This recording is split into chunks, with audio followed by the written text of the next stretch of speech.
Good morning and welcome everyone to Meeting People Where They Are, Stages of Change for Case Managers. And this web training is brought to you by the Northeast Caribbean Addiction Technology Transfer Center. My name is Diane Padilla and I will be the presenter for the next little while together. Before I dive in, I really do want to make sure I cover these slides. We are funded by SAMHSA.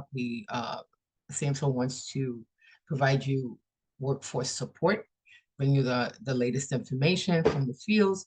You know, for many of us, we know that research informs practice, but also best practices are typically, empirically researched and comes from the field from you folks. And so SAMHSA funds us to provide you workforce support and also end up in providing you continuing education credits so you can continue to do all that work with the credentials you need to have in place. So here goes some evidence-based research means real work practice.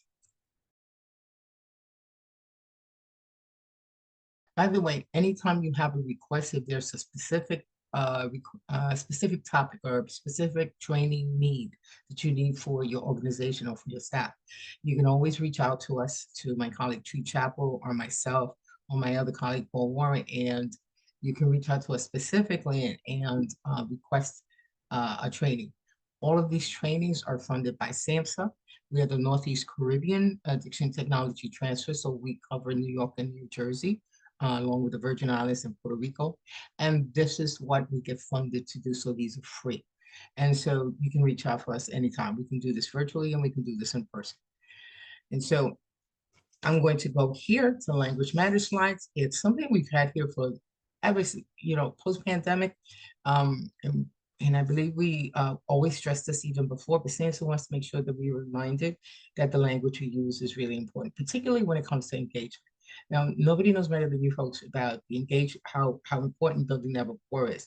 And so the words that we use, despite our good intentions, sometimes some of them, particularly that they've been around for a little bit, they're a little dated, they might unwittingly reflect stigma. And we also know that that's a major reason why a lot of folks don't seek care.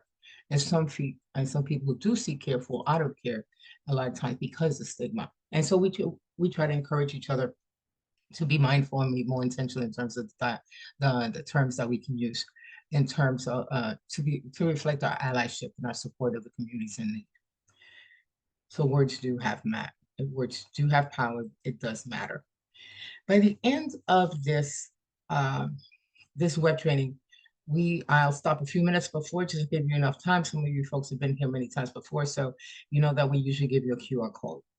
So I'll give you that. My colleague, my silent partner, Clyde Frederick, who is the administrator behind all our web trainings, he will put in the chat box a link. The whole idea here is you can take 90 seconds to fill that out. That also helps. That aligns also with the names in the chat box, and also helps to justify sending you those certificates of completion.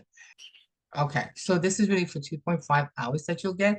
I'm actually trying out, and this is for credentialing for KSAC, CPP, and CPS.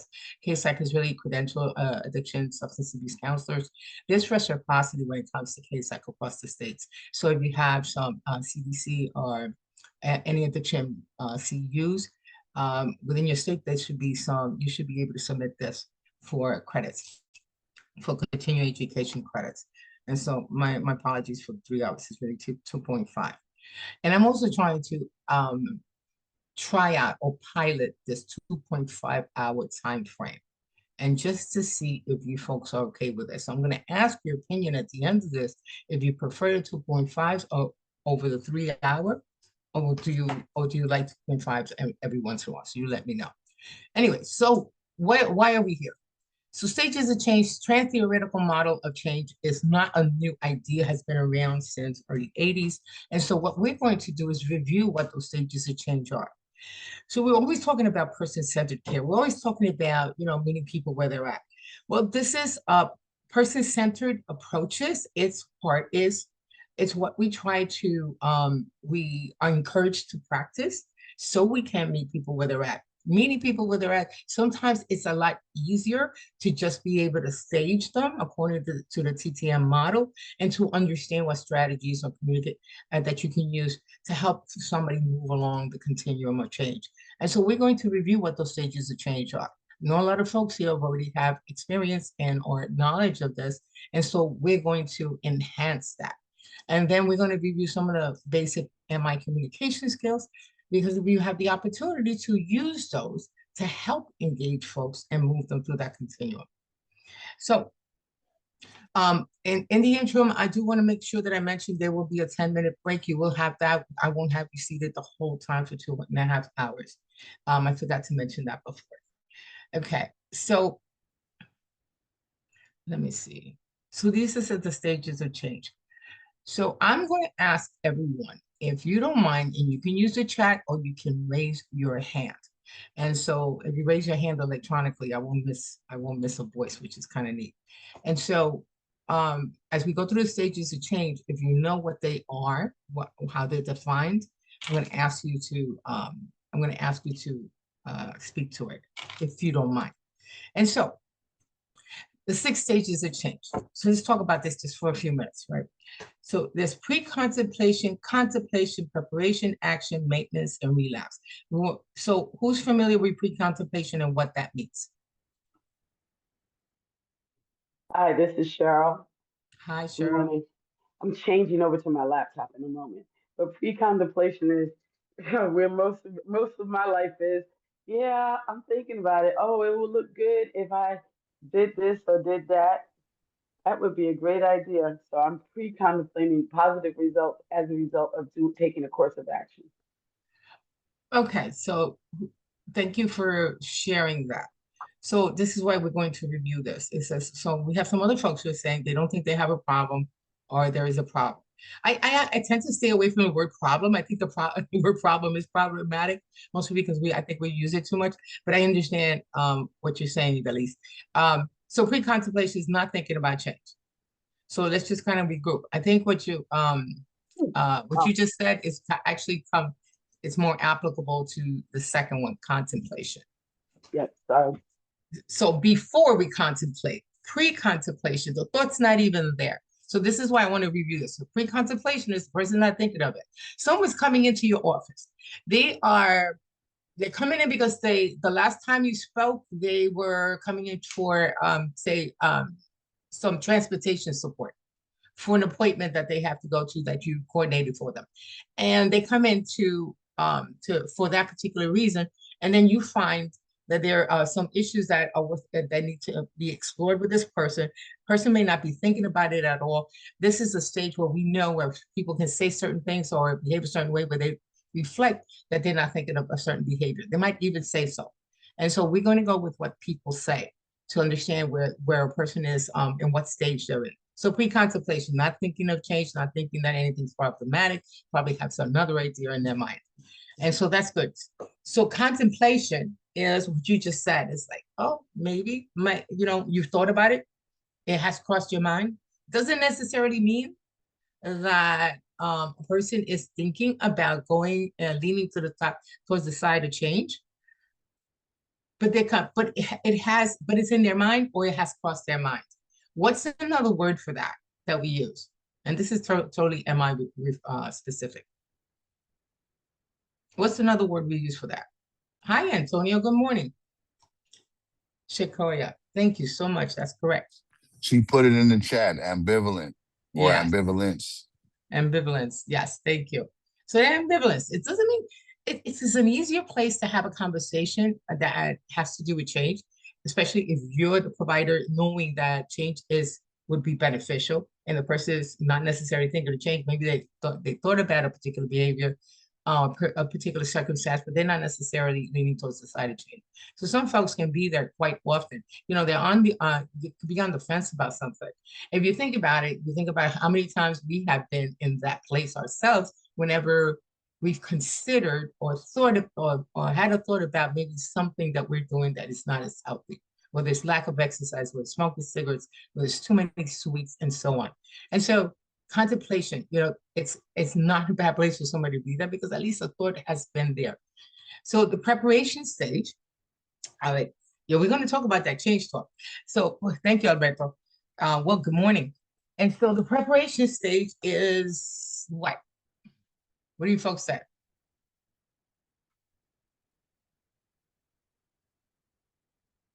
Has started making some changes. They're preparing their preparation. So Yeah, they that's start. like, right, avoiding a certain place or certain people. So kind of prepping or meal prepping if those are trying to change their eating behaviors as well. So kind of preparing to Yeah. make those steps, take the steps, I'm sorry. No, the prepping, that was great. Prepping, and a lot of folks said, the planning stages. So they're already thinking about making a change and they are planning out how they can make the change. And then we have the action stage, right? The action. So that's when folks start to implement change. And then we have the maintenance, which is about sustaining the change. So those are well and good. But we know, working in the behavioral health field like we do, we know that relapse is a part of this. And so it's not uncommon that someone might go back to the risky behavior or the unhealthy behavior. So that's been incorporated. So it's interesting to note though, when you look up the stages of change, initially, Prochaska and DiClemente, which were the authors of this particular theoretical approach to different mindsets in terms of change. So they had this evolved from a graduate study that we're doing with the students around smoking cessation. And at the time, this is how this was developed, is they found that people were in different mind spaces at the same time. And that's just my layman's terms of describing it. And that's where we get these 6 stages. But it wasn't originally the relapse stage. Originally, the stage was termination. And you still see it in termination in a lot of different places. What they found, though, when it comes to substance use, when it comes to alcohol use, when it comes to behavioral health issues, the relapse is a common occurrence. And so I'm not dismissing the termination, but in relapse and when we think about in terms of substance use, we think about, and particularly as providers, we think about how we support someone to sustain the behavior, but understand that we know that, especially because of how substances affect the brain and the body and the chronicity of the use in the first place, also involves that it's not uncommon if someone goes back to the other behavior. It doesn't mean that they stay there. It's also certain things that we can do, certain ways we can engage in support to help them kind of get back on track. And so we use relapse or recurrence instead of termination. So I don't want to dismiss that. I want to be accurate. I want to work with the data. And so thanks everyone. This is really great. So these are the 6 stages, and we're going to go into it more in depth. So benefits of using stages of change. The thing about using the Transtheoretical Model, it allows case managers, it allows addiction counselors, it allows providers in different disciplines to be able to recognize where an individual might be in terms of particular change. And it also correlates with the strategies that a provider can use depending on the stage that person is in, to help support them to lean more towards this side of change. And so, and because that's as something that we do all the time in ESPERT and my trainings, is like we are reminded that we're not responsible for changing the person's behavior. We want to support the individual and their attempts and their support and their efforts to change their behavior. And so you have some targeted approaches, interventions that correlate with each stage. The other thing that it does, it enhances communication between you and the person. It helps to initiate rapport, but it helps that partnership piece, that collaborative piece that is so important to developing an alliance with the individual. And so empowers autonomy. When you meet somebody where they're at, it's literally like that. It's really about accepting that that's where, depending on the conversation is going, what we're speaking about, the person may feel a certain way. And their voice and what they're willing to do is up to them. And we want to honor and support that. And so meeting them where they're at just increases the opportunity for that partnership. And later it can help trickle into enhancing those outcomes for the individuals. So, Diana, can I yes. ask a question? So the stages of change is specifically just for addiction, or can you use it for other? No, Okay. actually, it was Because it ended with relapse, so I was kind of confused with that. no. So so let me go back to here. So here, relapse, recurrence. So that was adapted rather, but after the initial stage was termination. So when they first started to use this with smoking cessation, they saw that this is an approach that providers can use with different risky behaviors. It was afterwards that they realized that Prochaska and DiClemente realized that in order for behavioral health in terms of addiction, that is a behavior change that needs constant support. So the recurrence and relapse piece is included here. So for our purposes as behavioral health, that's what we use. But often that's determination, and this transtheoretical model can be used for any kind of behavior, that's risky. So you figure someone who is maybe say someone who's just transitioning and into a different life, different setting. I work with organizations, for instance, that provide recovery housing. And so and a lot of the folks who were transient had a history of being transient. And so transitioning folks and understanding where they're at and knowing how to best support them while they're making that change, while they're making those lifestyle changes, these stages of change actually was very helpful. When we think about not just smoking, but we think about, say, folks who have a diagnosis of, say, diabetes, and their normal or their typical diet includes a certain amount of sweets, and they are recommended to start cutting down on that. You can use the stages of change to help someone start to assess where they're at and help them move towards healthier behavior change using this approach. Does that answer your question? It answered my question. Thank you. Okay. We're going to use different examples of it, so stay tuned because we're going to have different examples of it and how we can apply it. Okay. So to be more specific. So here's what I'm going to ask you folks to do. I'm going to ask you folks to go into a group. There's a nice healthy amount of folks here. And so I'm going to give you a group of probably 6. And I know we go through some changes just putting you in groups. So when you see the button, please just press on it. So I am going to give you, let me see, staging activity. Everybody should just tap into the PDF that I put in, the handout that I put in there, and just open it up on your desktop. When you go in your groups, if you haven't been able to open it up, somebody in your group will likely have it. So we have never had a problem with that. What you see is 4 vignettes, 4 very brief scenarios. These scenarios, I'm going to ask you to decide as a group what it is, what stage you believe they're in. And so, and also why you assess them to be in that stage. This is a really nice way to be able to review these stages and start to look at it from an applicable, from a practical perspective to apply.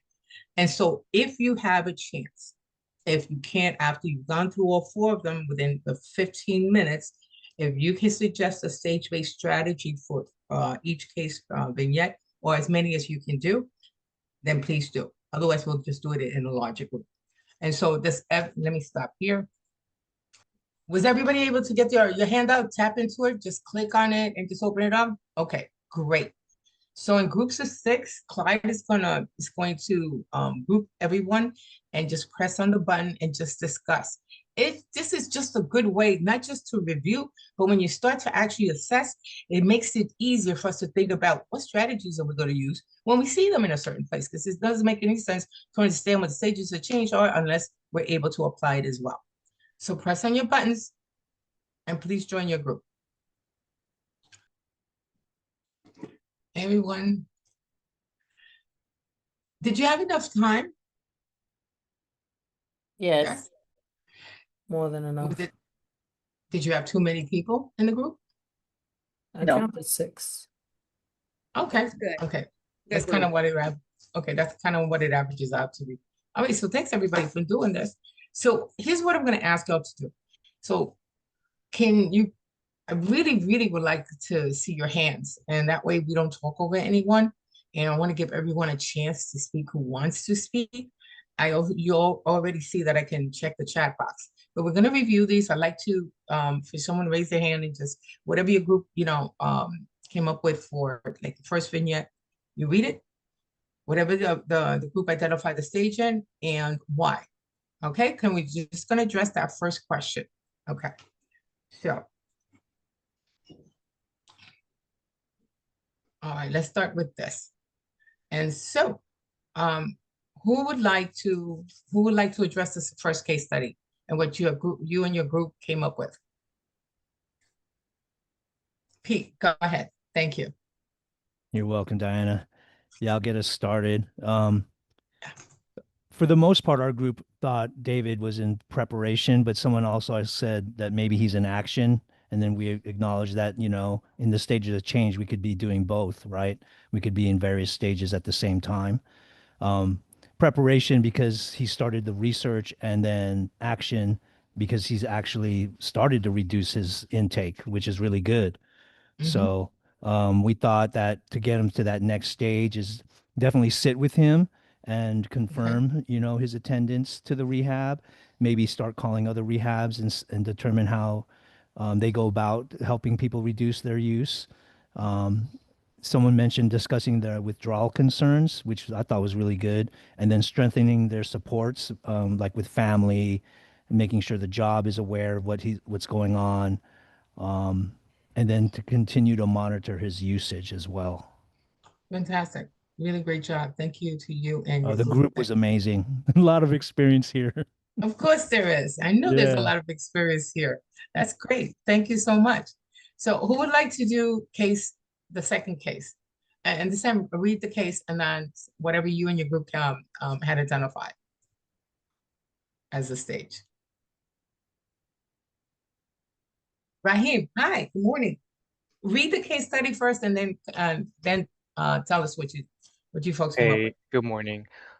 So case number 2 was Maria is thinking about quitting smoking. She knows it's bad for her health and wants to save money and says it's the only thing that helps me manage stress. I don't know if I can handle life without it. Um, our group came up with settled on contemplation.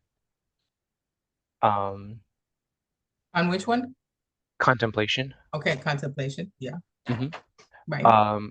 And for me, like I think some of the strategies that we can suggest would be to explore the pros and cons, like what do you like about smoking versus what concerns you.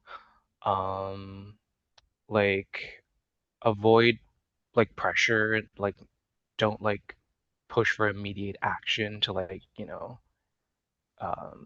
quit right away. Right.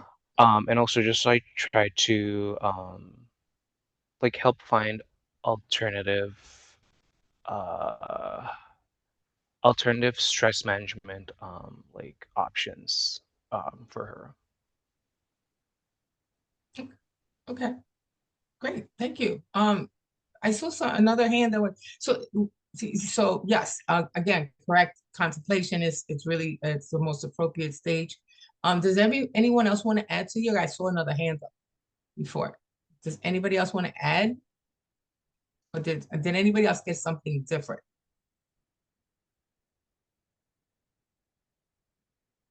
And thank you and thank you to Pete for the strategies that y'all came up with. We're going to speak to those more specifically. Maria is in contemplation, and although she's kind of on the fence, there's ambivalence there, but at least she has it in her mind. So I like the strategies as well, which we'll talk about more specifically. So case number 3, Debbie, what did you and your group come up with? Okay. Hello. So I'm gonna read it. Yes. Sarah started an exercise program and has attended the gym 3 times a week for the past 2 months. She is feeling good, but is worried she will stop when her busy work season starts. Okay. So we all know that, working and, Yeah, and being engaged in some type of activity on the outdoor is it's kind of challenging sometimes. So I chose to go with the word action Okay, for so this that's the one stage that she's at. She's in the stage of action. because yes, because I use the word thinking as a form of action as well. It's the act of thinking. So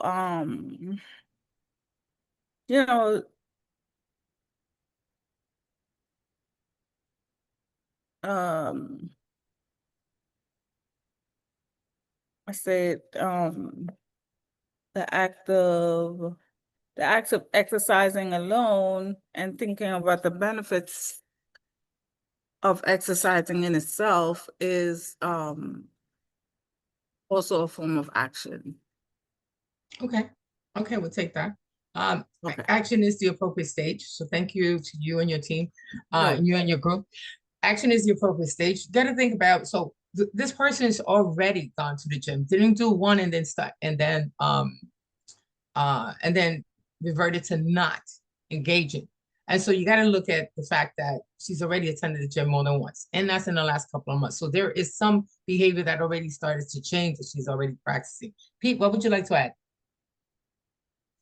Yeah, our group thought this person or Sarah was more in the maintenance stage, and that we would like help her to enhance what she's doing, like maybe work with her on a schedule, finding work-life balance, um, and maybe even start preparing for when she gets into her busy season. In other words, start making adjustments now that kind of align with what her work schedule will be like, and then even explore other alternatives for exercise instead of just having to go to the gym. So that's what kind of we thought. Okay, that's understandable. I can understand that. So so that brings up a good point that I should mention. So I tend to be as I was a provider. So I tend to think of things very leery when we have measurements for behavior, but there has to be some kind of measure. And so maintenance tends to be when you are in the act in doing the behavior 6 months better. And so when you're still in the first 3 months, it's kind of still like the action. She's still starting. She went to the gym 3 times in 2 months. And that may be a good thing. And I love what Debbie said, that she's also thinking about in the future how she continues to, how will she sustain it. What you would do to help support the continuation of the action stage, continuation of that behavior that she's ensuing. The fact that she's thinking about her head, long term is a really healthy thing, because you can help them identify strategies on how to keep moving forward despite other potential influencing factors. Antonia, what would you like to add? That makes sense to a sense of 6 months or more of that model to define it really as action. But one of the questions I would ask her, I'm sorry, maintenance. Yeah. But one of the questions I would ask her is what's helped you stay consistent these past 2 months, and how might those same strengths help you during this busy season coming up? That's exactly right. Those are the type of strength-based and strategies that whatever, it makes sense to kind of tap into what's been working and how are you going to take that forward. The fact that you identify that she's doing these things is also a big empowering opportunity for her. And so thank you for that. Let's have one for the last one. John, who would like to do case study 4? I'll do it. Go ahead, Eunice. All right. John was referred by the court for alcohol use. He says, I don't have a problem. My wife is just nagging me. I can stop whenever I want. I just don't want to stop right now. So we definitely said that he was in the pre-contemplation stage. He didn't really want to acknowledge that he had a problem. Okay. And Yeah. yeah. Pre-contemplation. No, pre-contemplation is correct. Oh, okay. So based on that, we had we stated that it was because he was definitely referred by the court, so he didn't see a problem. But we had someone in the group ask a good question, and it was a matter of, she said, should we use an expert for this? And what we brought up was definitely use an expert, but we would want to utilize one of the what do you call it? One of the assessments, in order to help him have a better understanding that he does have a problem, in order to move him forward. What do you mean by assessment? Are you referring to the screening tools? Like, I'm sorry, the screening tools. Okay, I just want to be clear, because the screening tool does assess, but we use those words so interchangeably with different protocols. And so, okay, that can be helpful. Yeah. And whoever told you expert, I'm going to say yes, because I love the expert. I think that's why I do it so much. Expert is an approach. I'm going to speak specifically of the strategies according to the stages. You folks did a great job. Thank you. Despite the fact that we have a nice healthy number of folks here, you did great. I want to cover the stages even more specifically. The reason, all right, I always have a reason why I ask you folks to engage in these activities, because for us to think through, get away from the work from the week and all the things that you have waiting to go, waiting for you for when you finish this. I want you to think about this, because this way you can remember, more likely to remember it the next time you meet up with your clients, and think about using a stage-based lens. And so this is just to help you kind of understand where someone is at and what is the correlating strategy that can help you. It kind of helps you do your job a little bit easier. I'm not saying it's going to lessen your burden, but it's certainly a helpful approach. So these stages, and one of the things that Pete mentioned that I also want to mention, and that I want to reiterate here, sometimes someone seems to be in stages that overlap with the next one. So someone might be in action stage moving into maintenance. And so when we saw that with, say, like Sarah, I would say that that's when the authors say, they define maintenance when somebody's already been doing the behavior for 6 months or better. And so the initial stages, I think it's helpful when you think about it in the context of how we're conditioned to doing anything over a long period of time, and it takes committed or intentional effort to break those cycles and evolve and engage in healthier behavior. And that's for anybody. And so I guess it makes sense for 6 months. And I know in treatment, we tend to have this different modalities that tend to have measures of sustainability for abstinence for substance use disorder. Like, for instance, 90 days is really important. People in 90 days have a higher likelihood to maintain abstinence as opposed to someone who has 30 days. And you have these different measures. And so just for the purposes of this, to keep it simple, 6 months of sustained behavior is referred to as maintenance. Before that, it's referred to still in the action stages. So for our purposes, just to simplify things. So that was great. I'm glad y'all did it, because actually thinking through kind of brings us back to an approach that we may have forgotten about. And so good job, everyone. So here's how I'm going to explain this. So the pre-contemplation stage. And so you tell me, or you share in the chat, whether these strategies align with the strategies you folks all came up with. And so, and thank you for everyone who reported out. Appreciate you. Pre-contemplation, when a person is not yet considering a change or unwilling or unable to change. Any one of those falls under pre-contemplation. The whole idea is, what can we do when we see them there? Because the whole idea of staging a person, is to understand, okay, so what can I do? I'm not necessarily going to say at this point, listen, I can make a referral for you to go to treatment. That's not the most helpful approach. So what I will do is have a conversation with this person. Expert does a good job of that. Have a conversation with someone about raising their awareness about a particular risky behavior they have that is having some kind of impact on them that they may not be able to see or be able to link together. So we have a conversation to raise their awareness. Now, sometimes when we give information that's relatable or that a person can personalize, they start to think about it. Doesn't necessarily mean they are at a point where they're willing to, make all kinds of changes. From pre-contemplation, a person might come, with our support, may come to a contemplative place of mind. So they're seeing the possibility of change, but maybe they don't think it's that important right now. So what do? We can resolve ambivalence. Someone mentioned earlier, and I think it was Pete that mentioned about weighing out the pros and cons. Those communication strategies, which we will cover, are the approaches that can help you support the person where they're at by staging them first, depending on what they're saying, and then you can use that strategy to help move them along. And so help them resolve ambivalence, help them to lean to the side of change where someone is in contemplation. And it starts with that first piece about we're raising awareness, we're giving information, we have a rapport, and we are learning about what a day in the life of that person looks like and how that risky behavior may be impacting them. And so when we give information, a lot of times a person will start to understand how or a lot of times they can see that there's a potential impact of what they're currently doing. Does it mean they're gonna sign up to change their behavior? Not necessarily, but we're having a discussion, and it starts to kind of concretize that much more in a person's mind.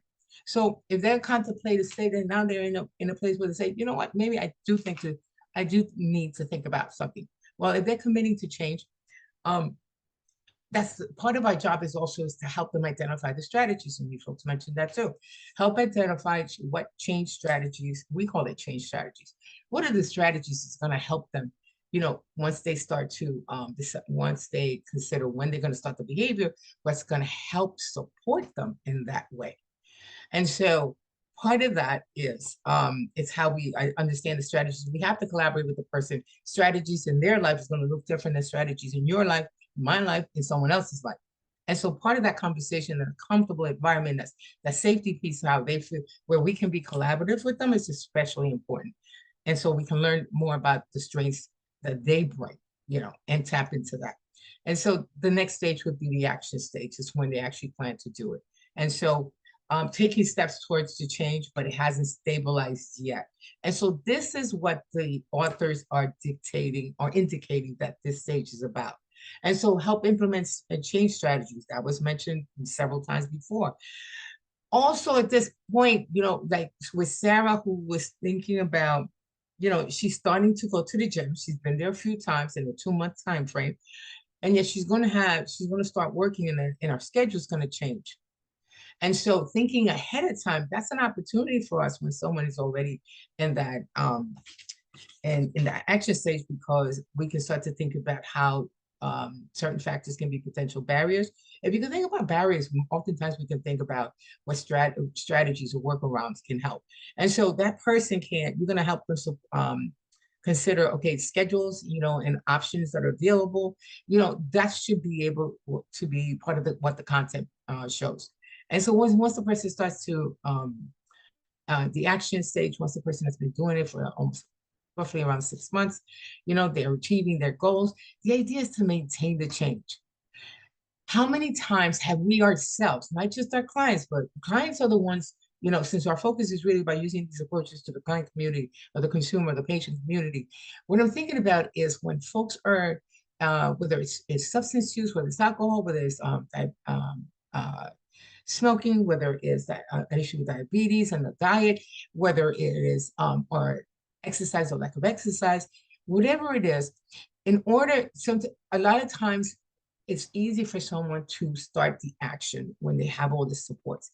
Then something happens in their life, and something kind of steers you another way, unwittingly. And maybe it has happened to us, but unwittingly, oftentimes, there is a conditioned response the person's not necessarily aware of. And so what I'm thinking of is how easy it is where someone can actually go to a recurrence. When I think about the maintenance is, I'm sorry, I forgot. It's you help them to support that change. What I'm thinking about is when someone has a recurrence or a relapse, or they're checking in with you, or you're checking in with them periodically, and there's some challenges coming up, they might have a recurrence. Someone might fall off that healthy diet that was helping keep those ACL1 levels down. It could possibly be that someone has a family member who's extremely sick, might transition, might pass on and how, how do they deal with the grief? There are a lot of different things that come to that happen in the community, and particularly when they're in our care, and they're still learning how to say, maybe live life without using substances, maybe how to live life with new medical conditions, maybe live life in a new environment. And certain things might happen and might activate, or what we often understand as trigger, a recurrence, a relapse. And so it's never the end of the world. It really isn't, especially if they come in and let us know about it.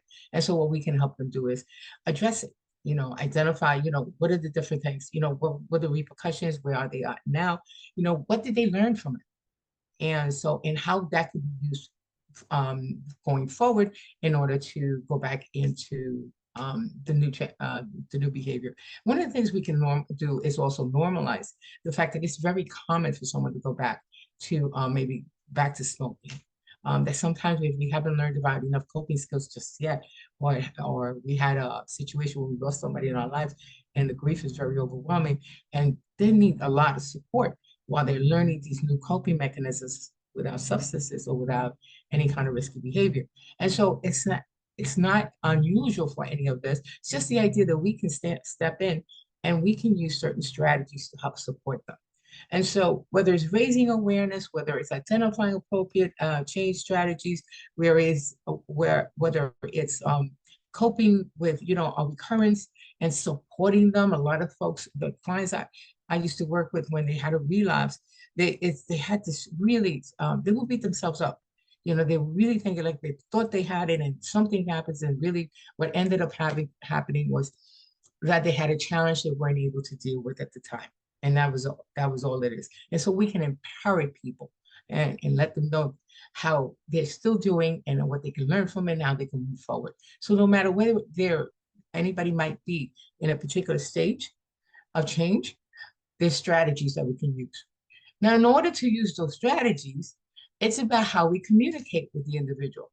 And so, yeah, Alberto, you're right. It's we're going to use MI to evoke change. So I'm just want to remind everyone. So think about these strategies here and what you folks came up with in your groups. And so one of the things I always talk about is, how we present ourselves. We know that, being able to, I'm thinking of a couple of the clients in my care in the past where they had relapse because they had challenges in their life that they weren't able to deal with effectively, I would say, but they came in and they let us know that they had relapse, and that was a big deal because that's a big strength just on its own. And so acceptance is really about that, meeting people where they're at. Acceptance is that somebody may think that they're in a certain place, or they might be ambivalent to change. They might not think that they're, that addressing a particular behavior is a big deal right now.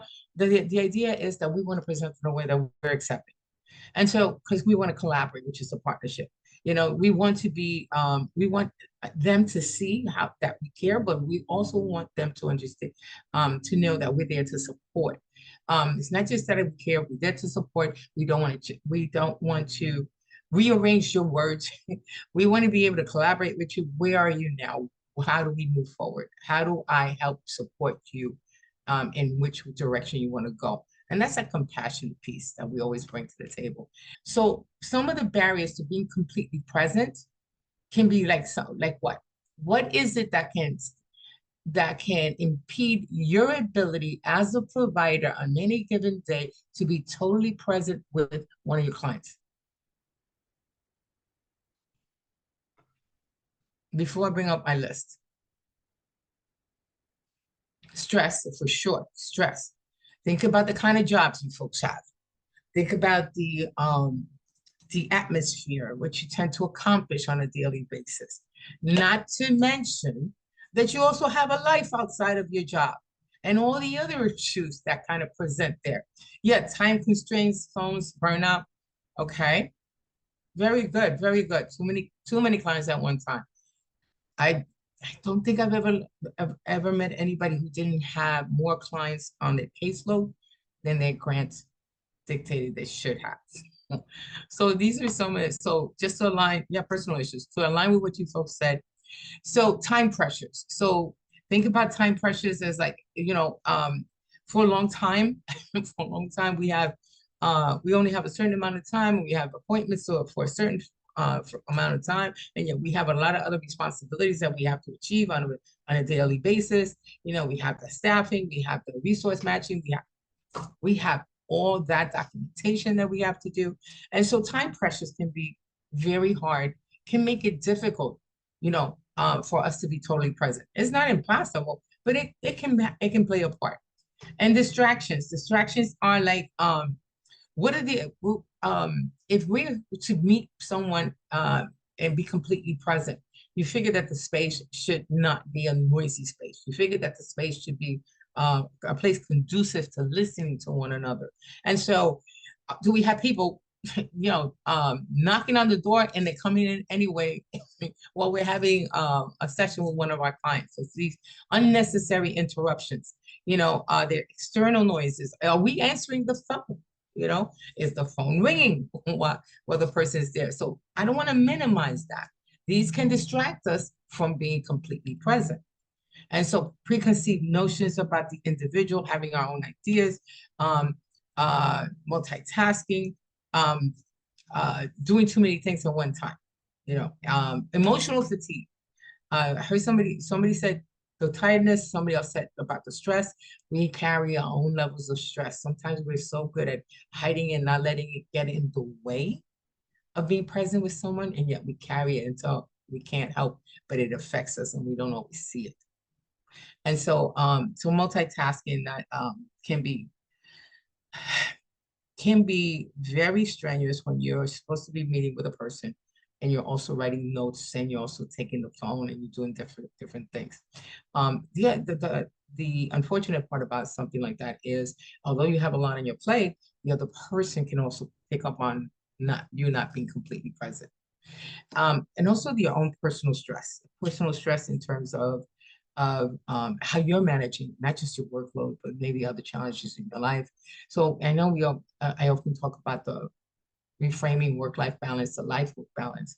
And that takes consistent, intentional, on-hands, you know, activity to do that. But personal stress can be a huge thing, especially for providers like yourself. You're in a field where there's not enough of you to meet the demand that is out there. And yet you're encouraged to do as much as you can in the 8-hour time frame that you're at work, and probably to have 10 hours of work every single day. So how do we manage our own personal stress? That's especially important. And so when we think that and a few others, the power of presence, here's the thing, practice active listening. In order to practice active listening, you have to be totally present. There's a difference between listening and active listening. So if you don't have those distractions, if you don't have all these other things happening, if you are totally focused on the person, first, you should be aware of your own physical representation, how you're feeling, because if you show up stressed, if you show up like somewhat hurried, it can be picked up by the other person very easily. And so it's not necessary. How can a person feel comfortable enough with you if you seem to be in a rush? So part of that is like, doesn't help us with active listening, because we might be hearing the person, but we might be missing cues that they're giving us. And to be totally present is to pick up on things that are not being said, tones of voices, maybe even picking up on maybe body language that may not correspond with what they're saying and so on. And so, and sometimes what happens is people are sharing with us information, and there's a lot that's not coming through, but we can tell there's more for it. So we want to minimize distractions, manage the time without rushing. Emotional balance for us is a big deal too. We want to make sure that when folks are going through a lot of their challenges, that we are being able to, we're somewhat stable and empathetic at the same time, but we don't want to be, we want to balance keep our own emotions in check. Empathy is exceptionally important, but also within a place where you can also maintain balance within yourself, managing your own tensions, being totally present. So show empathy through small gestures. And so it's the eye contact, it's the asking the person, are you all right now? I said, do you need a glass of water? Do you mind if we speak about certain things? You know, so those types of gestures can be really helpful. And the other thing is when we ask a question, we should ask the questions to hear the response and not interject. And so motivation and interviewing skills are pretty important here. I'm going to go through a couple of really quick and then before we take a break. And so let me just think about, oh, by the way, anything else that you wanted to add on monitoring facial expressions? Yes, I think some of us are not as aware of our own body language. So that's something to think about. I do, from a trauma-informed perspective, I always encourage providers to present in a way where you are in a calm space yourself, that your energy is more in a calm place, and that person will inevitably match the energy level that you're bringing. And so when we're in a calm and we are self-regulating ourselves, we're more likely to be able to be attuned to their needs, to what they say, to what they don't say. And so that's a hugely important part.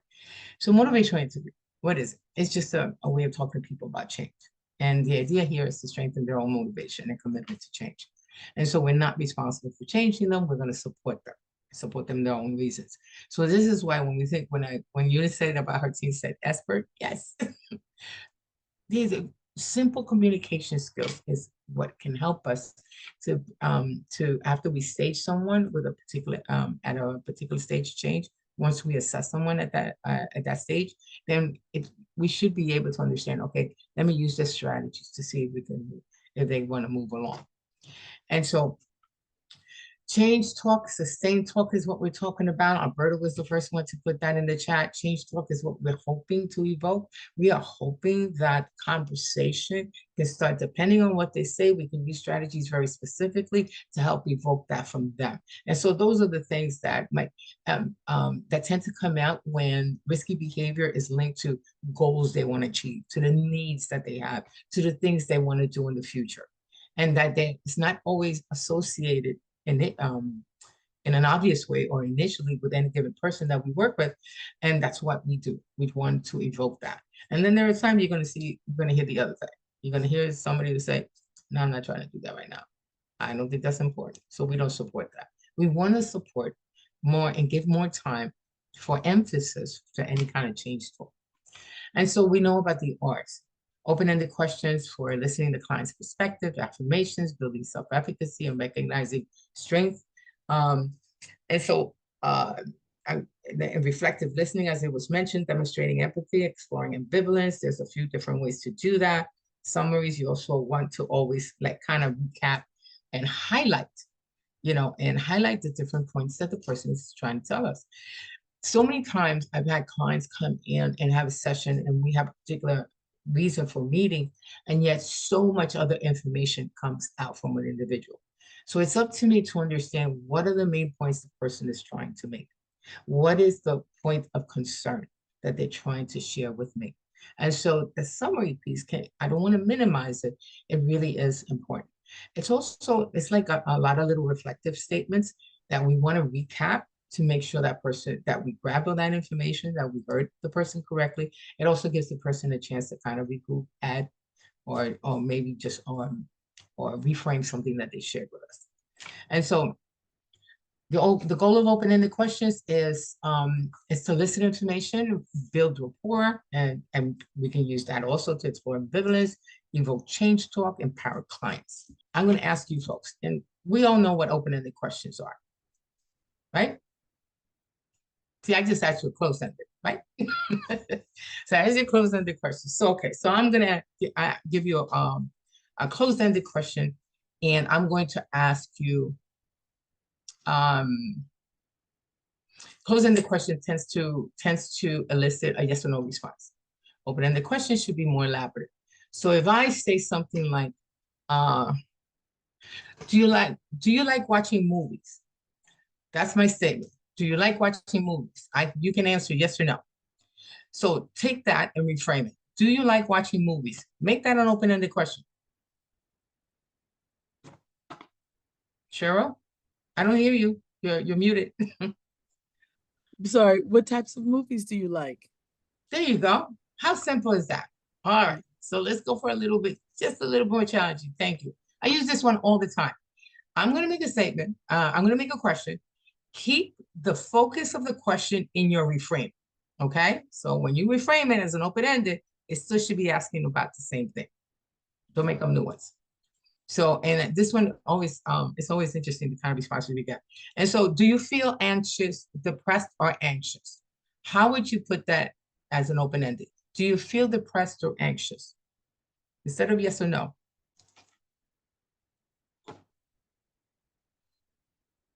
How are you feeling today? Okay, how you been feeling today? Okay, now can we add a little more? Can we refer specifically to the depression or anxiety? Do you feel depressed or anxious? Yes. How do you? Okay, I basically would say, if you're feeling depressed or anxious, what does that feel like to you? There you go. What are some of the things that bother you that causes you to experience anxiety, depression? Okay. I'm sorry, I'm driving, so I'm trying to lower my hand. Sorry. No, you're good. You're good. Thank you. Thank you for participating, considering you're driving. Be careful. Be careful. Aileen, what would you like to add? I will say, how have you been coping with these things today? How have you been coping with what?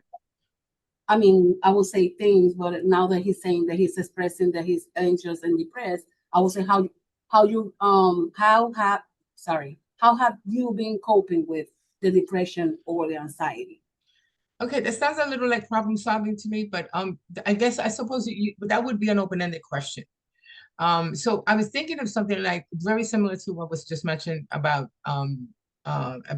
so you say you're depressed. What does it feel like when you are depressed? What do you think about that? What does it feel like when you're anxious? So I want to keep the subject matter, right now we're seeing on paper, but if someone's telling me I'm feeling depressed, so what does that feel like? So I have them express it. So that would be an open-ended reframe. Antonio, yes.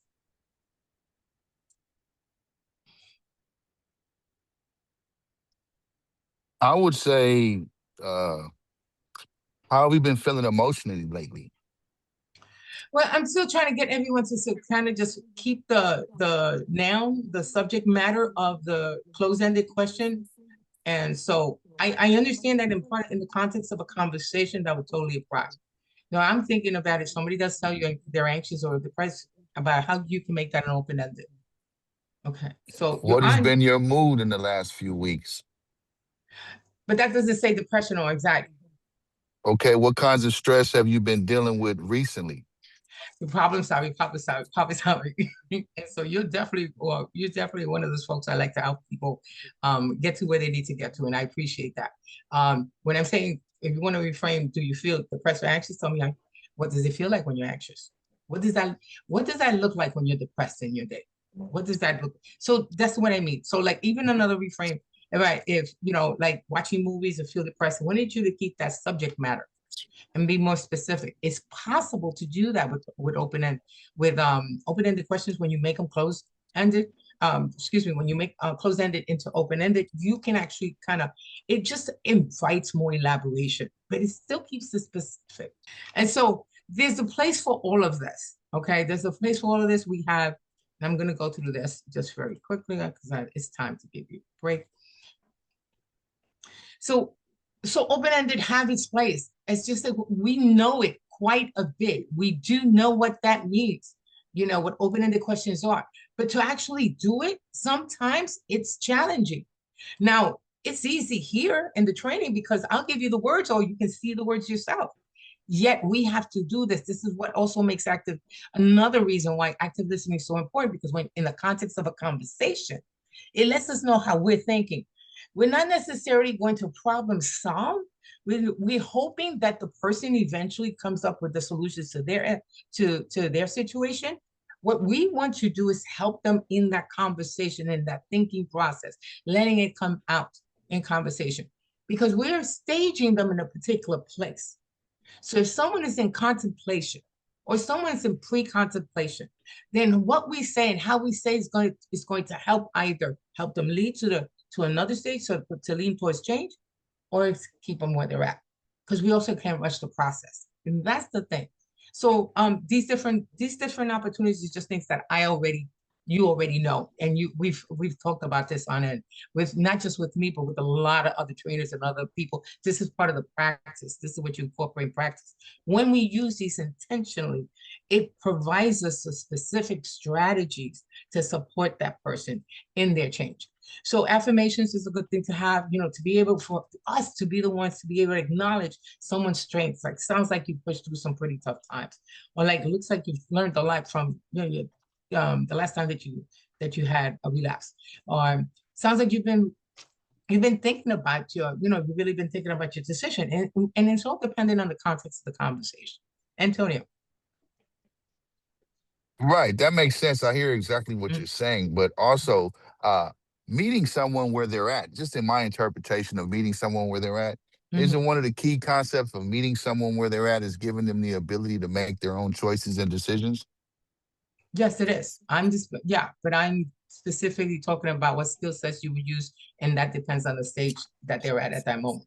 So yes. Right, I hear that, but you're also asking us to activate certain words within that question.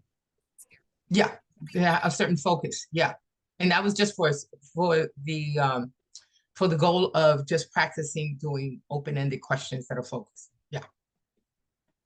In the context of a bigger conversation, that might look very different. So affirmations, you're right on point, Antonio. So reflections, we've heard of reflections, simple reflections can just repeat back what someone is saying. Sounds like you're having I'm so tired of juggling these responsibilities. Sounds like you're having a hard time with all your responsibilities. It's just as simple. It lets them know that we're listening, we're right there with them. And then you have some double-sided reflections. And so what I'm going to do is I'm just going to briefly tell you what this one is. This person says, I don't like what the smoking is doing to my health, but it helps me when I'm feeling stressed. What stage of change is this person in? What would you folks say? I don't like what the smoking is doing to my health, but it helps me when I'm feeling stressed. Yeah. Contemplation. There you go. Contemplation. So double-sided reflection, something like that might not be a bad thing to do here. Is you just want to change the order. So if you wanted to do something like, I say, so I hear you. I hear that you're saying that the smoking helps you when you're feeling stressed. At the same time, I also hear you say that the smoking is affecting your health. So what do you do with that? And I'll give it right back to the person. So I want to switch the order because at the end, when they say, but it helps me when I'm feeling stressed, it's the very idea is that what we call sustained talk. It's the very idea that they justify still doing the behavior that they know is unhealthy. And that's an opportunity for us as providers. At least the thought is there. So what do? We just flip the order. We don't make up new words. We give it back to them just in a different order. And so what's likely to evoke change talk is when you acknowledge that that the smoking helps them, that they said the smoking helps them through the stress. And on the other hand, you can tell that the smoking is affecting your health. I want to make sure that I also put that afterwards, because that's more likely for that get them to think, yeah, I did say that. And it's like, it's true, it is affecting my health. So that's a good moment when we could do double-sided reflections like that. In summaries, we talked about it. So let me, weighing out the pros and cons, sometimes now going into a little bit of more of the problem solving approaches that you folks are very much used to is, so if you don't mind my asking, what does it feel like when you are depressed? What does it feel like when you are drinking? What is it that you like about drinking? And then what are the not, reaffirm that, what are the not so good things about it? You could, and then it's the opportunity where you can do that. And at that point where they start to hear something like, they heard their words back, they can reframe, they can change it. They could say maybe they meant something else. And then you can always say, so I have some information about that. Do you mind if I share with you? Well, people with high blood pressure, I'm thinking about that. I was thinking about that when I wrote this, is, with some folks, with who are feeling really, really stressed, will tend to have a drink and it will help to relax. And I understand that a lot of folks do that. And so what often some folks don't know is that a few drinks can actually do the opposite and increase your blood pressure and your heart rate. What do you think about that? Small increments of information, let them ponder it, let them give you feedback. These if we're actively listening, we hear for these cues, we can use these communication strategies very specifically, and that could start to help somebody think about, you know what, maybe I need to do something. Now they start to lean towards change. I promised you all a 10-minute break, and I want to do that, and I know what time we're here, so I just want to ask, do you have any questions? Does anything I say not make sense? So motivational interviewing in and of itself was not created to align with the stages of change. It happens that it does. They had two different sets of experts, and it happens that it made perfect sense to use these communication strategies. If you think about it, you folks have been using these communication strategies, open-ended questions, reflective listening. You have been using that in so many different aspects of your work. Here, we're talking about when we help ourselves by assessing, staging someone in a particular place, then we usually can't correlate a particular strategy to use to help them go towards change. That's why but the way we're going to do it should be a person-centered approach. And the motivational interviewing communication skills are the very things that are going to help us move that person or help that person move along a continuum of change. Okay, so make sense, everyone? Good. So I would dare say that you earned your 10 minutes. So I have a minute to the hour. So on my clock, how about we come back right at 10 after? So there's no mistake, 10 minutes after. Or maybe whatever, 10 minutes after, 10 minutes from whatever time it's on your watch, in case your watch is giving you extra minutes. We don't want to do that. Okay, so don't log off. We'll be back. Hey everyone, welcome back. So we're gonna go through the rest of this.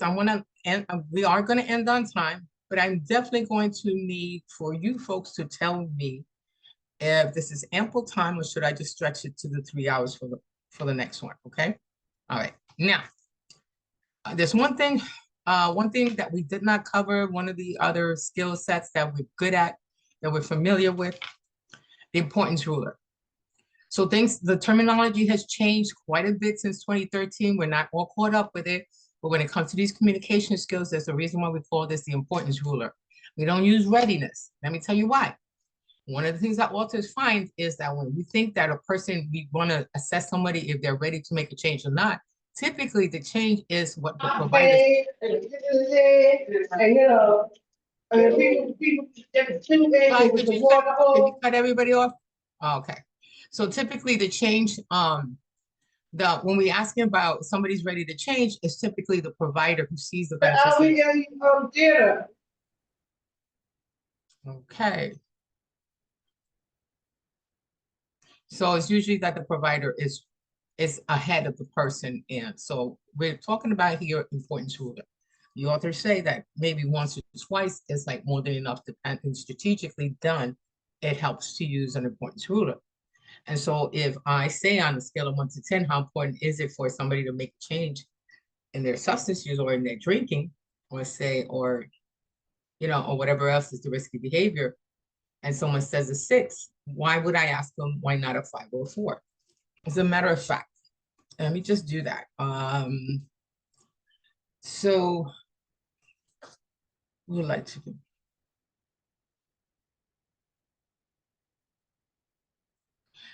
Eunice, do you mind if I put you on the spot for a second? You could say no. So let's just think about, okay,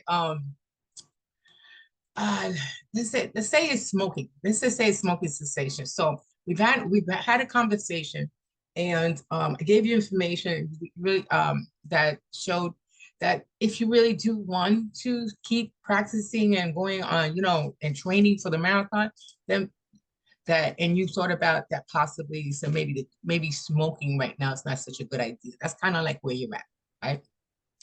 And so then I asked you on a scale of 1 to 10, with 1 not being important, 10 being very important. So how important might it be for you to reduce, if any, or do anything at all about how much of your smoking? What would you say? I would say a 7. 7 is where I feel comfortable at right now. So, all right, so 7. 7 is a great number. So you said on a scale of 1 to 10, you said 7, which is great, but you could have said 5 or 4 or even 3. Why didn't you? I didn't say that because I really don't want to stop. Maybe. Right, so this is somebody who is already thinking about how the smoking affects their opportunity to actually keep training and complete a marathon. So a 7 sounds like a good number. So if this is for the whole group. If I ask somebody why, great that it's a number, why would I ask a lower number? Why would I do that? That's strategy. Why would I ask a lower number? Anybody? It helps them acknowledge, hey, there are some reasons I do want to quit. Yeah, thank you, Kyra. The likelihood is that the person is going to give me the reasons why they chose the 7. Right? Whatever number it is, they're going to give the reasons why they chose that number. And when they're giving the reason, when they're explaining why they chose that number, what are they doing? Other than just sharing it with me, what else is happening at the same time?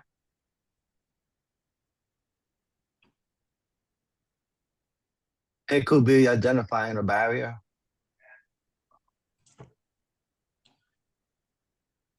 Well, if you have a higher number and you could have gone lower and you didn't go lower, is it a barrier or is there more motivation? Get motivated to take action. Okay. Do you think when the person is giving me why they chose the 7, just grab this idea for a minute. And some of you already know this because I've shared this many times. So if somebody is going to tell me why they choose a 7, they are giving me their reasons why a 7 was appropriate for them. If they're doing that, they are reiterating within themselves a level of commitment to actually do the behavior. Does that make sense to anyone? Yes. So that's the thing. So that's why I say, this is not me. This is what we get from the authors. And this has been around since 2013. We've been doing it this way. As the idea is you could have gone lower, you didn't. Why didn't you? And so I'm celebrating, I'm still honoring their autonomy. They're going to give me their perspective. They're going to give me their reasons why they chose that. That essentially are talking themselves into change, not me. That's the whole point of that. That's another strategy. We use open-ended questions to evoke change talk, to evoke elaboration, to understand if there's ambivalence. We could do the pros and cons. We could do reflective statements, and there's a point when we give information where folks start to think about, the potential benefit of reducing a certain behavior or changing that's linked to something they want to do. Like this person, when I was talking with Eunice, it was a person who's actually doing, doing their usual training to eventually go to the marathon and run it. And so they're in preparation for that. And so when somebody is already, when someone is thinking about the benefits and they're personalizing it, they're going to give me their reasons why they do that. So they talk themselves into change. I don't have to do that. You don't have to do that. But if you should use these skills very specifically, very intentionally, you can have this kind of conversation with someone. You don't have to problem solve. You don't have to have the solution. You can help them identify what is realistic in their world that they can use for themselves. If they need advice, if they need support, if they're not sure, they can always ask you. You can always ask permission to share that information. Does that make sense for everybody? Okay.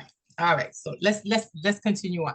So, and I know this is like the Evelyn Wood version of stages and strategies, but we're going to do it anyway. Okay.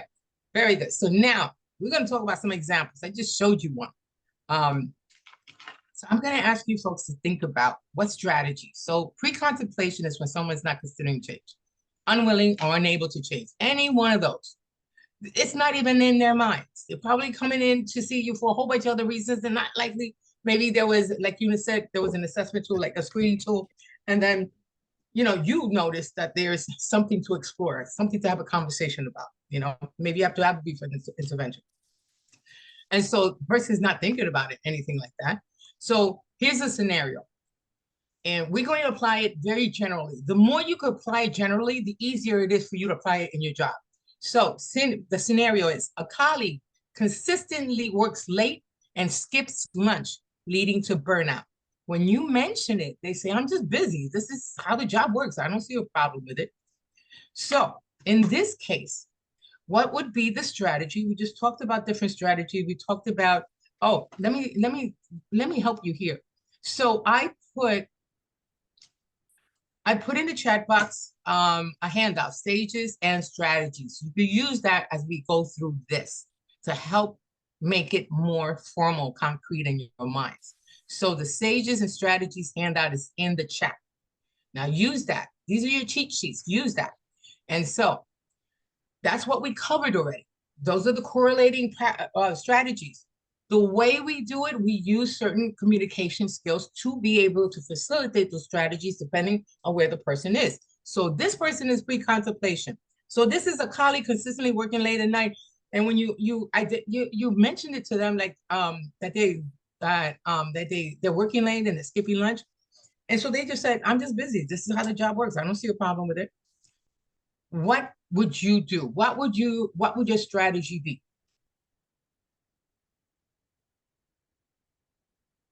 Person is obviously in pre-contemplation. What would your strategy be?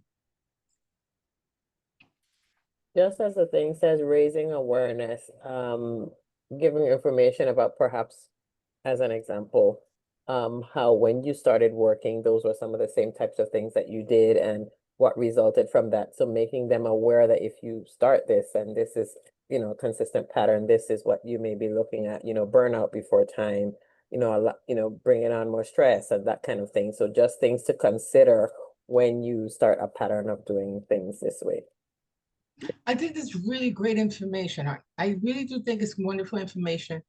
Before we even give that information, what do we need to do with that person? Especially when they just said, I don't see a problem with it, So to be able to do that, remember connection, the importance of connection. And so I'm going to give this one to you. So communication would be, the strategy would be to build rapport and then empathy to raise awareness, which is what you spoke about just now. So we don't have to fix the problem. We want to, first, let's get their confidence. First, let's help them feel open to even having a conversation with us. The person just said, I don't see a problem with it. We use that word problem too much. And so to raise their awareness exactly about what you just said about their potential burnout. So what might that sound like? What would be, what words might you say to this person if you're going to initiate a rapport and start to, and want to raise awareness? How might that start? So I'm going to give you an example. And so you folks take on the rest. I hear how much pressure you're under to meet the deadlines. How do you manage to do so much and still take care of yourself? What do you think about that suggestion? We all know that the burnout piece is a really important thing. So how do you start to speak about burnout? Well, burnout is about, at the end of the burnout is taking care of yourself. Self-care is a big deal. So might this be an approach? This is an open-ended question and you're bringing something into it. Eunice.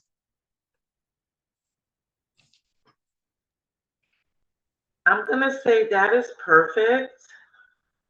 And I think I recently just tried this with someone and it was a matter of they made an excuse for it. Mm-hmm. And I felt like I should just mind my business. I didn't want to move forward with it because I could see the burnout and my job, I think, was just to raise the awareness, but I got shut down. So I said, I'm going to mind my business. Well, here's the thing. So I thank you, Eunice. I appreciate that. Sometimes we care so much but the way we present, the way we give information, maybe the approach. It's not what you wanted to do, but maybe how we do it, Right. So maybe it was about, so the person, one of the things that people do in our humanness, let's just think of us, because this was like a provider themselves. And in our defense, we do so much, right? So when someone might mention something and they might get defensive. So we want to try to prevent that. So if I've not had the conversation with this person, I see this, you know, and all of us, we know a thing or two. That's why we're doing the work we do. So maybe the approach needs to be like, let's initiate the rapport first. And let's not jump to a solution. And oftentimes not jump to like some of the things they already know. First, it's about raising awareness. So first, I have to engage you first. You'd have to be open to allow me in a little bit for me to have any type of make even any kind of suggestion. And so that's what I'm suggesting here. So if someone is pre-contemplative state, first make that connection. That rapport piece is really important. You already know what you want to share, you know, and still those communication strategies we talked about has you identifying the stage they're at and how you raise awareness, and communication skills is how you present that awareness and present that information to make them aware. But first you have to start reconnecting with them. Somebody has to be let you in. Not everybody's gonna let every colleague in and let them tell them about themselves. You know, it's not gonna happen. It doesn't happen with the communities we serve. It wouldn't happen with the average person. So it's in the approach. How do you start that conversation is key. So let's try this again. So now, all right. So now you get the idea of what I have here. So pre-contemplation. So let's go to the next one. So we have contemplation, and contemplation we know is a possibility of change, but it's ambivalent, it's uncertain, maybe, yes, eventually, but not right now, that type of thinking. So the scenario, let me give you the scenario. A friend admits their spending habits are getting out of hand, but adds, I know I should say, but I really enjoy treating myself after a hard week. And for some of us, just listening to that context is not, it's understandable. We work hard. And yet I would say if somebody's in contemplative state, what would be your approach? What do you think you would do? You know, what do you think is, we talked about contemplation. I gave you some strategies there. What is it that we're going to do now? Because this person is ambivalent. Question or something of like, well, have you thought about, other things you'd rather be spending your money on or saving up for? I'm not sure. I guess you can't. So remember, this person is ambivalent. So they're on both sides of the coin, so to speak here. And so there's an opportunity here to use a double-sided reflection. You want to explore that ambivalence. And so when you start to help that person unpack it, they're more than likely able to kind of lean towards change on the information you give. And so, you folks have mentioned the thing about the pros and cons. How would you take this statement and make it a double-sided reflection? You know, I know I should say, but I really enjoy treating myself after a hard week.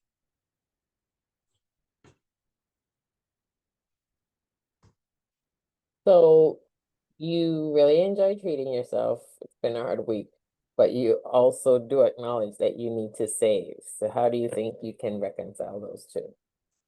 Very good. Very good. I would take out the but, and yet I still have an issue with that. I still say that too many times. I try to say and yet. The authors say, don't use the but, because everything after but minimizes what you first said, what I first said. So yeah, so weigh out the pros and cons. That's a really good way to put it.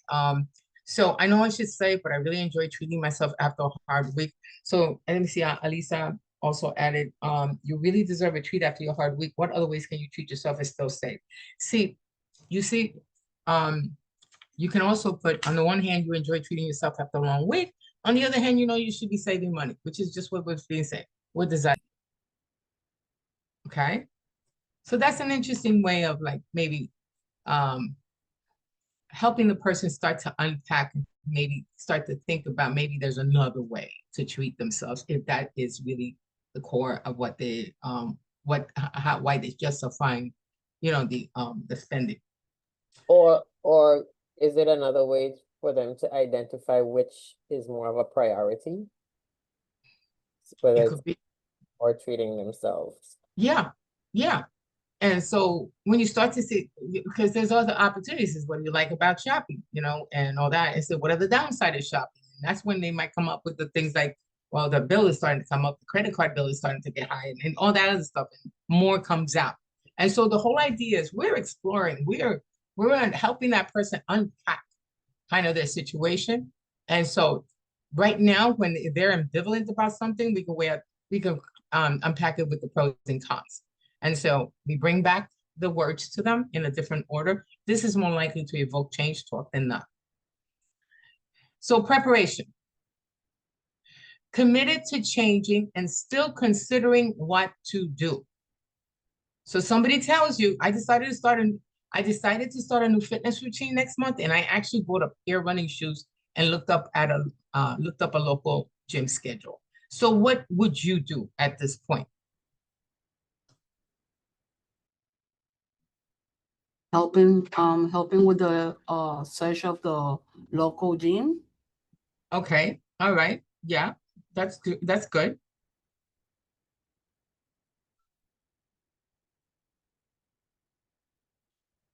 Very good. It's for a fitness routine. Would you like me to print out your schedule? That's helpful. That's helpful too.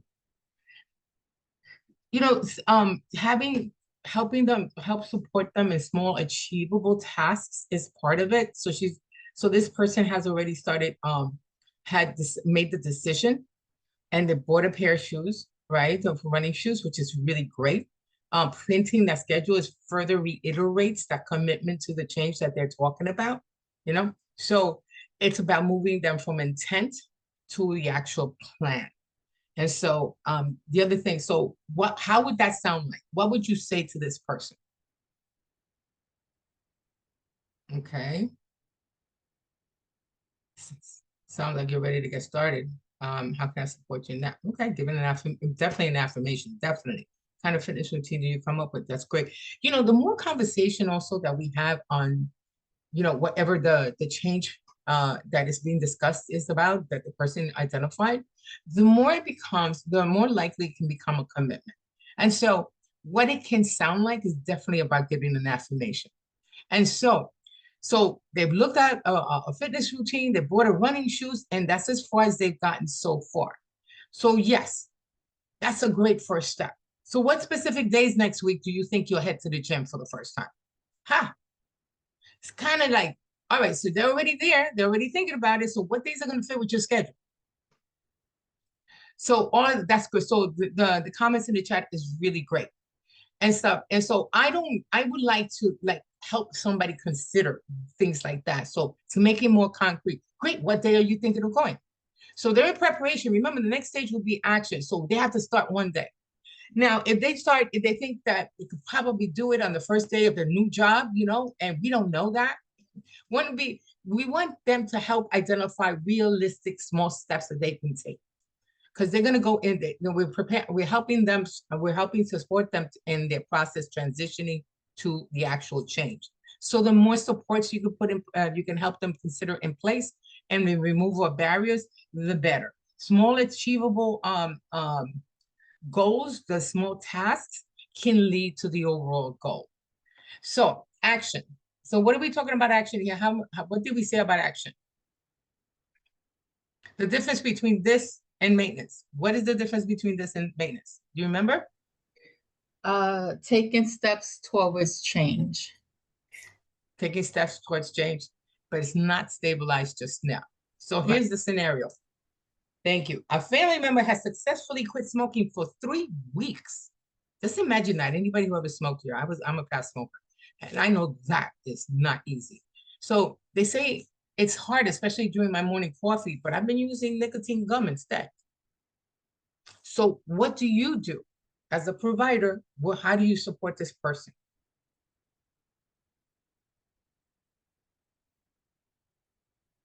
They've already started. What is your job? What can you do knowing that they're in the action stage? Positive reinforcement, positive feedback, and then validating, and then explore other things or that education piece on maybe why the morning is hard and or that oral fixation a lot of people have with the two. But yeah. I think that's great, and especially the last comments. I want to add yes, we want to support what they're doing. Affirmations is great, you know. So, they're doing well. They've already started to change. Things can happen, so we can also identify potential barriers. So things that might make it hard for them to keep the new behavior that they're practicing, and so affirmation and problem solving here. So reinforce their success and plan for triggers. Like you can start asking questions. So is there anything that might get in the way of you? So far you've started. That's great. Is there anything that might be challenging along the way that might challenge you with this, with the smoking? And so, you want to think that the realities of people's lives come up, you know, smoking, like a lot of other types of behaviors, is also, it can be not just a habit flatly. It's often for a lot of folks, it's a way. It might be just part of being a successful person, in their world. It could be part of how they cope with different situations, and so understand what can get in the way from them maintaining that new behavior. And so we want to consider that. So what would you say to this person? What can you say to this person? What are the words you might use?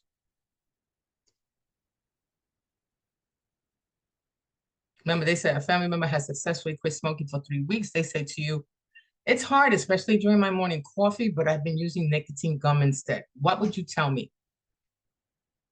I'll say again, I reinforce, and that reinforces in validating. I know it's hard, and I commend you on it, but not but how can we look at ways and coping skills to put in there when it does get hard, because it is hard. Okay. And just looking at those other alternatives, that relapse prevention piece. What can we put in place before or when it feels like it's getting hard? Right. So yeah, so it's really about identifying what are those potential barriers, right? And yet, you have an opportunity. They already saw a potential challenge, and they're working around it. See, they say it's hard during the morning coffee. They're used to having coffee and a cigarette, and they started using nicotine gum instead. They have the coffee, but they have a nicotine gum afterwards, and so they're not. So they started to break the habit of associating cigarette smoking with the coffee. So they're doing something that we can affirm. And so 3 weeks is a huge milestone. You've already found a way to handle the morning trigger. What other moments have been tough so far? And what can you do? Very much like you folks are saying. You can be specific and use the very things you already know about the person, the very things they've already told you. And so that would be great. So the affirmation is very cool. That continues to build their motivation and to help them feel supported. And that's great.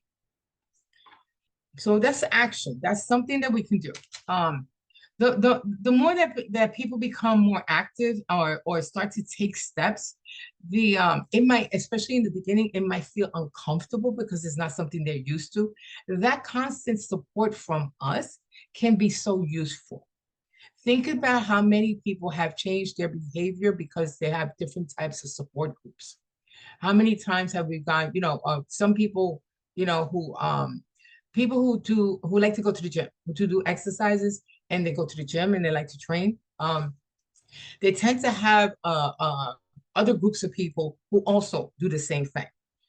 People who are past smokers who are into doing exercises now. Sometimes you have people who have also had that past experience. When you have people think about the 12-step recovery model and other self-help groups. When you go into a group that changed a certain behavior and other people are doing it too, there's a lot of camaraderie. That shared goal is supportive. And so when we provide our own level of support as providers, acknowledging that they've done some big changes already, and that and acknowledge their strength from a salutogenic approach is, you can't help but understand that this individual, worked around a morning coffee trigger, morning coffee and cigarettes. So let's ask them. So what are the moments might be tough, and what do you think you could do for those? You're working with what they're telling you. The maintenance piece. What did we say about the maintenance piece?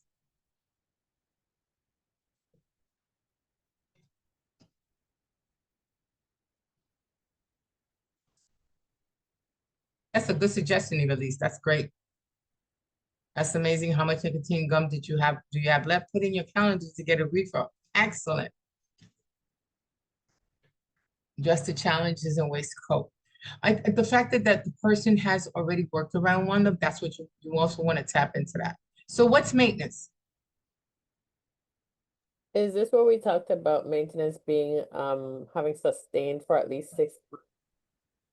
Okay. I was just verifying that this is the stage that we spoke about, because in the example in the vignette, I think she had said she had kept exercising for like 3 months, and it was more action than maintenance because of the period of time that she was doing it. So Right. So now you supported the person, now they're going into maintenance mode, right? So they're keeping the new behavior, they're still doing it. So here, you have chief goals and is working to maintain the change. And I gave you that 6 months or better. You know, so I mean, that's one way to quantify it.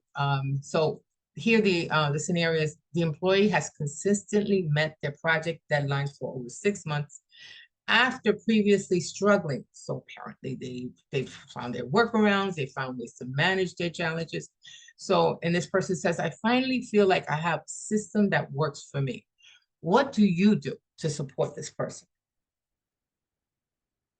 I think you could have some affirmations here, like to acknowledge where they've come, how far they've come, and what they've been doing in terms of strategies, specific strategies to stay here, and how sustainable that is moving forward, how they see, that's sustainable moving forward, or what they can do to continue doing that, and what perhaps need as additional supports to maintain. That's right. That's right. That's exactly right. And so the focus is that relapse prevention piece. So the future high stress periods, so behavior change, there's no time frame for, when someone actually takes the behavior and sustain it. Some of it, and we know that in behavioral health that oftentimes the longer you maintain the new healthier behavior, you're more than likely able to find, identify workarounds. The maintenance for some folks, it might still be challenging depending on dynamics in their life. So they're already making changes. They finally feel like something's working for them. That's great. Discuss how to handle future high stress periods. Stress is at the core of medical issues, of substance use, of trauma, of all types of behavioral health issues, particularly for the communities that we work with. And actually, I would say in our lives as well. And so how do we work with that person? You've been incredibly consistent. If things get really hectic, what parts of your current system do you think will be most important to keep in place? So celebrate them by taking them out to lunch. I would not do that. That's an ethical issue. So so as a provider, I'm not allowed to do that, but I'm allowed to acknowledge, the strides that people make. I would definitely do that, so I would give an affirmation and say, so going forward, they're maintaining. It doesn't mean somebody doesn't relapse in action stage, but anybody can have recurrence any point of their life.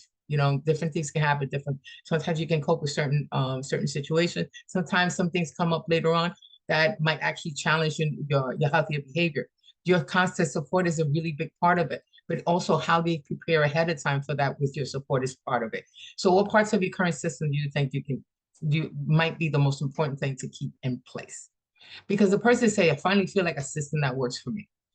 So it's good for us as providers to support the client or the patient or the person we're providing services to keep that it's not like anybody has arrived, that's it. The old behavior will never come back. So we want to make sure that we have that kind of conversation. So what is it that you're doing that you can keep in place going forward? So the last one would be the relapse and recurrence. And so here's the thing with this one. I'm going to say if somebody has experienced or returned to unhealthy behaviors. So somebody says, somebody's trying to eat healthier. Let's say somebody who just got a diagnosis or is pre-diabetic. I was doing so well for 2 months, but then I went on vacation and I ate junk the whole time. I might as well give up. I imagine this person may have gone to an all-inclusive where all kinds of foods are readily available. Let me just give a reality to it. And, and they were trying so hard and they ended up not sticking to the healthier diet. So what is our job at this point? This person is feeling really awful because they were right on point. They were doing so well. They felt like they were in a good, healthy place in their lives. Yeah, let them know we're human, okay? For them, they might see this as a failure. What do we do with that? Yeah, tell them it's very common and help them think through what to do next. Must move forward to continue working on progress, encourage to get back on track, never too late to start again. I always think that if somebody even did any kind of change for any length of time, even for a few days, hey, you did it before, you could probably do it again. Where do you want to go from here? Right? This part of recovery, yes. That's right. So the idea here is to reframe the setback as a learning opportunity. Even the research has spoken to this over the last many years that that relapse or recurrence is not a failure. It helps to identify the challenges or where somebody may need to get a little stronger in. And it depends on the person, depends on their capacity, depends on what they know, what they're used to doing, depends on the things in their life, and so many other things. But we can take the opportunity, and especially for those folks who provide services that kind of come back and let us know this, it's courageous to say, I fell, I picked up, I went back, without even thinking, many times without even thinking, so reframe the setback as a learning opportunity. How do you move forward from here? So what would you say to this person? What would your words be? Now, remember, you've experienced this with a lot of different people who have had a relapse or recurrence in their life. And many times it's very self-depleting in terms of esteem. And so how do we engage this person? What do we say to them? All the content here is good. What would that sound like? Come on, folks. I'm not feeling great about myself. I just had a relapse after I was doing so good. Don't leave me here. I know it doesn't feel as if you're progressing. However, learning more tools for different scenarios that we're not prepared for. I mean, I had a thing to say, but when you had said what you said, it took me off guard. But just reframing the setback, like you said, hey, it may not feel as if you're still doing your healthy ways, but we can look at this in terms of adding another tool in the tool bag, for different scenarios that we might come up with or different situations. I mean, I look at it like that. Hey, yeah, it might be a setback, but for me, I gained another tool for another, barrier I didn't know I had, That's so great. I just want you to say it to me. That's great. Say it to me. What words would you come out of me? So that's what I'm asking. And but you're right on point. Kyra is really came up with a very nice way. I'm sorry to hear that, but I do want you to know that going back to unhealthy food while you were was normal. It's common. So what did you learn from this, and how do we move forward? That's kind of cool. Yeah. So, and everybody's kind of pointed to that. So check out what I have, just like the same thing you folks are saying. So I want to say to the person, that's why you see this in posts. I say, it's common to have a slip up. I don't like to use failure. Even if my client uses failure, I don't have to use failure. I don't like to use failure. I don't like to use problem. I don't want to use any of those negative words. I want to say, listen, you had a slip up. It happens. You're human, and then you were on vacation, and yet, you probably learned a couple of things. What do you think you can learn? What do you think you got out of all this that's going to help you go forward again and be better, better prepared for the next time? Just work from a positive perspective affirm that they came back and told you, affirm that they already made a change. So that you already made changes before. So what did you learn from here? Because that's sometimes how sometimes the challenges come up from there. How do you move forward? Because now you have experience on what might be a trigger for you. So how do you move? How can you work around that going forward? So it's things like that. I want to make sure that they understand. I hear them, but it's not necessarily a setback. A lot of times these are opportunities. These experiences help us learn what doesn't work so we can better focus on what does work. Things like that. So I want to work from where they're at. And that's the whole idea here. And so I know I'm asking all of you here in this training to think it through that way, because the words you use are very specific. We can do this all day in the training. We have words in black and white here, or blue and white for this PowerPoint, and reading it, and we can experiment here in the actual moment with your actual clients. Then you would have to kind of think about the opportunity and say, you know what, they came back and told you. They're still talking about it. That says, hey, they even did it. They actually did it. It says, well, you did it before. It says, well, what happened? And this time that, that maybe you need a new workaround, a new strategy for that, so you can move forward again. I love to tell folks, like, I love somebody, who keeps trying, because you're no quitter. And it says that you have it within you to keep going forward. So what did you learn? So when that next challenge comes up, you're already better prepared. What do you think? Have them think it through, because they're the experts in the realities of their lives. We just have to frame it and give it back to them in a way where we affirm the strengths and we see that they actually have the capacity, to deal with these situations. Every person we work with already has the capacity to deal with the challenges in their life.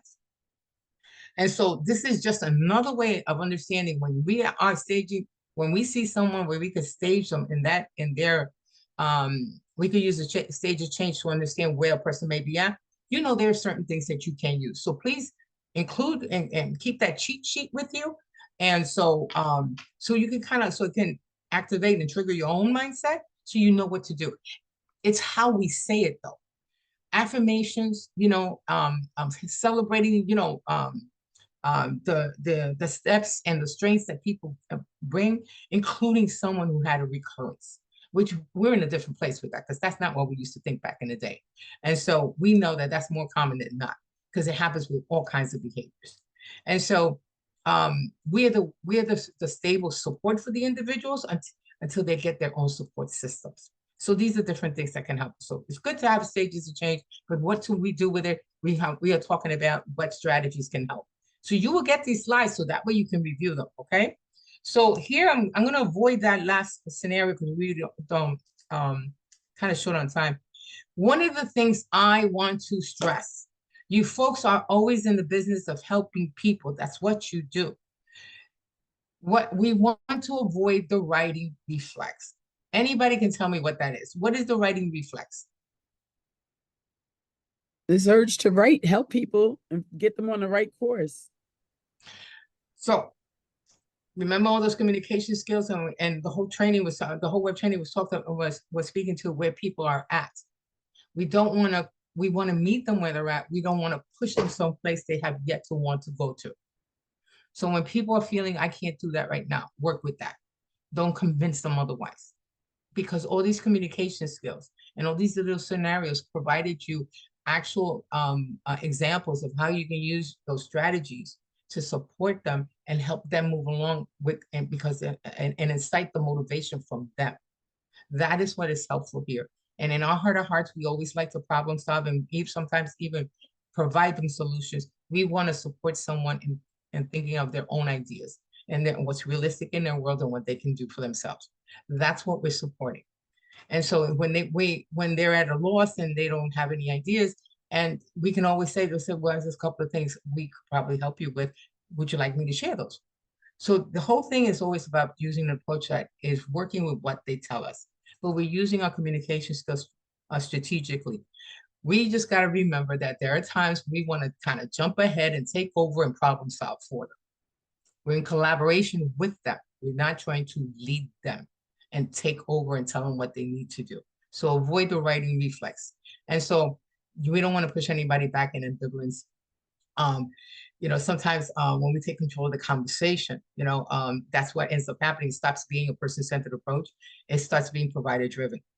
And so keep the focus on eliciting from them that change talk and those reasons for them wanting to do the change and what's realistic in their world. And you can do that in any stage of the Transtheoretical Model where a person is at. Here's what I'm going to ask everyone to do. I want to thank you for your time. And so you will have these slides. It's just a good reminder of things we learned very early in our careers. And this still works. It actually helps simplify what we do with different folks. This is also an easy way to translate that in documentation as well. And so what I would suggest is like, look at these, understand where people can be staged at different places and understand what are the corresponding strategies that you can use to help them move along. And cite their motivation. Try to evoke that motivation from them. Try to evoke the reasons or the opportunities for them to want to, you know, make these changes tied to their whatever goals they want to meet. Let it come from them. You can do that. I know you can do that. And so that tends to have higher successful outcomes for the people we work with than not. So it's better to be more person-centered than provider-driven.